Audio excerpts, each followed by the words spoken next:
Chicken ghee rice ಮಾಡುವ ವಿಧಾನ. ಒಂದು ಕುಕ್ಕರ್ನಲ್ಲಿ 3/4 ಕಪ್ ಎಣ್ಣೆಯನ್ನು ಹಾಕಿ 2 ಸ್ಪೂನ್ ತುಪ್ಪವನ್ನು ಹಾಕಿ ಗರಂ ಮಸಾಲ ಐಟಮ್ಸನ್ನು ಹಾಕಿ ಫ್ರೈ ಮಾಡಿ. ಇದಕ್ಕೆ 10 ಕಟ್ ಮಾಡಿರುವ ಹಸಿಮೆಣಸಿನಕಾಯನ್ನು ಹಾಕಿ ಫ್ರೈ ಮಾಡಿ. ನಂತರ 1 ಕಟ್ ಮಾಡಿರೋ ಈರುಳ್ಳಿಯನ್ನು ಹಾಕಿ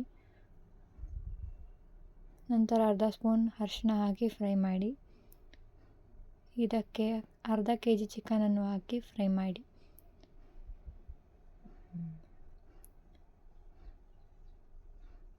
ಸ್ವಲ್ಪ ಉಪ್ಪನ್ನು ಹಾಕಿ ಫ್ರೈ ಮಾಡಿದ ನಂತರ 1 ಕಪ್ ಮೊಸರನ್ನು ಹಾಕಿ ಫ್ರೈ ಮಾಡಿ.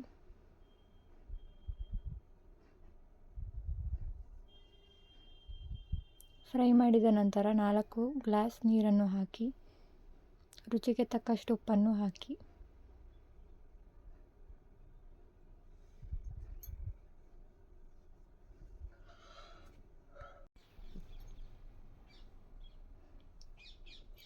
ಎರಡು ಗ್ಲಾಸ್ ಅಕ್ಕಿಯನ್ನು ಹಾಕಿ.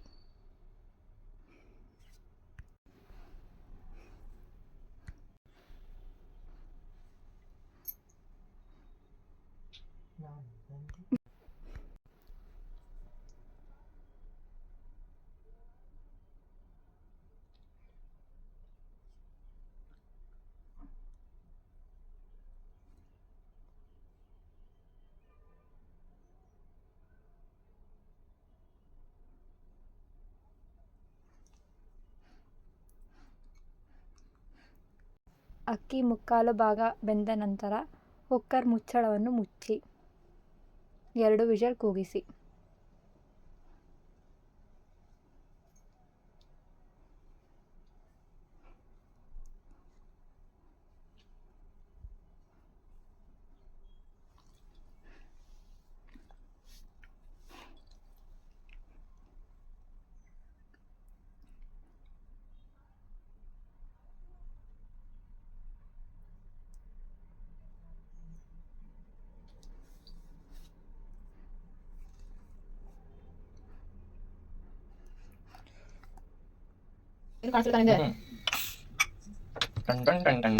ಕುಕ್ಕರ್ ವಿಷಲ್ ಕೂಗಿದ ನಂತರ ಮುಚ್ಚಳವನ್ನು ತೆಗೆದು ಈಗ ಚಿಕನ್ ಗೀ ರೈಸ್ ತಿನ್ನಲು